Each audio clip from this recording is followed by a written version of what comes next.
If I didn't like Tornado already, I would have liked her after this week's episode because it's so funny to see her get thrown out of a plane and then land in front of a huge monster, and then she gets a phone call where that calls her back, and then she screams at him that she only came here because she was told that she could find a lame-ass monster, and then the monster says, "Lame?" and then tries to explain her why it isn't lame, but she just shouted it, "Hey, can't you see I'm in the middle of a phone call?" And then when she's done, it asks her, "Done?" And then it taunts her about being small.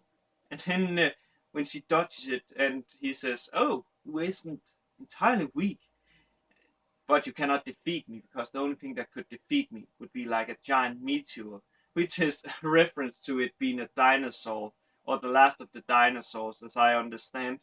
And then she just pulls down a huge meteor and kills it, which makes me believe that her telekinetic powers are really strong and far-reaching, because I doubt that the Hero Association would allow a giant, huge meteor to get so close to Earth, because even for the atmosphere would burn up a lot of, the meteor, it would still cause a lot of damage.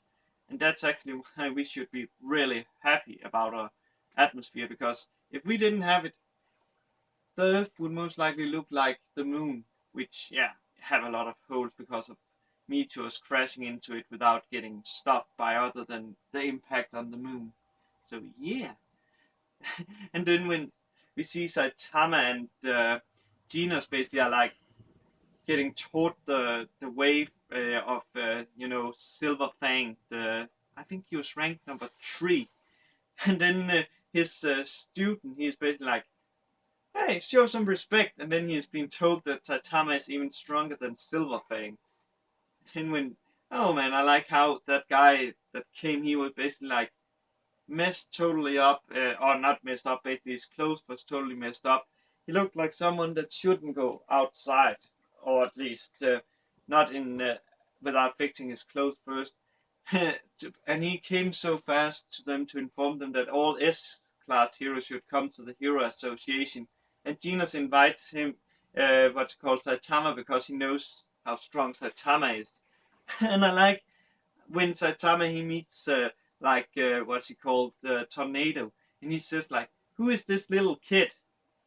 Oh man, and I can I can see on what you call Tornado that she has two things she hates. One, being called a little kid, or a chibi as the monster called her, and also getting ignored, because she was a bit annoyed when Saitama was being told who she was, and then he just walked off like she was nothing. I also like how Saitama, he's basically like, when he gets the invite, from Genos, he's like, "Sure, I'm come because I have nothing else to do." So if he had had something to do, like a supermarket, like a sale or stuff, he wouldn't have come. I really like Saitama. And then when we see all those S-class heroes, and then he's just a B-class hero who sits there. And then we have been informed that the lady we saw in the crystal ball last week, Shibawa, she had actually died, and she just wrote a note before she died that the Earth are in trouble, and she has never used the words "in trouble," and I understand what she meant, because the attack actually happens right as they are what's called in the meeting, and that ship that attacks the Earth, it takes out like, I think it was all of Cities A. So yeah, and we get informed why the building actually could withstand it, because all other buildings was basically leveled. This one didn't even have a scratch. And I like how they are told like, this is at that. Or well, after we saw this, and then Saitama he just jumps right through the ceiling. Actually, he doesn't even wait on anyone telling him to do it. He just does that, and that shows just how powerful he is. And I like how he's jumping up on the ship, and then he gets shot at, and then he looks at the bulletin like, "Oh, so that's the thing that took out the city." Then one of them he kicks back. Oh man, and I like how I think the strongest man on earth, allegedly, or what he calls himself, he cannot even fight the play up in the sky because it's too far away. So here, it's funny. And then when we see Saitama, he basically beats up like everyone inside the city, what it's called, not city, but the citadel. And then the bad guy, I have a little feeling about him maybe being Garu, the guy who was the discipline of Silverfang. I think he maybe is Garu because he looks very similar.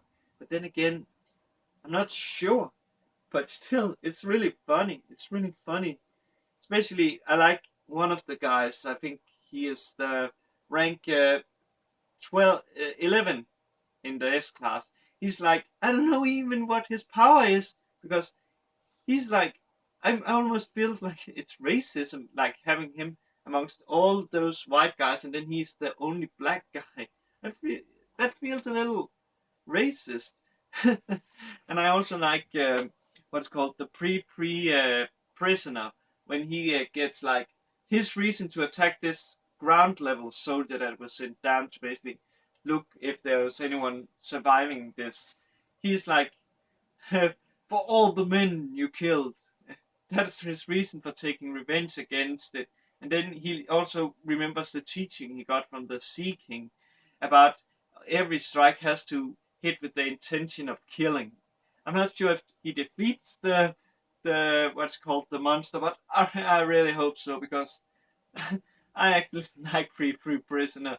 Oh man, he is so funny. He is so funny. However, there's a lot of them. I actually didn't know that the Watchdog here was like S class, and that surprises me because he doesn't seem to be strong. But then again, Saitama, he doesn't look to be strong. So, yeah, you should not judge by the looks. That's all I can say.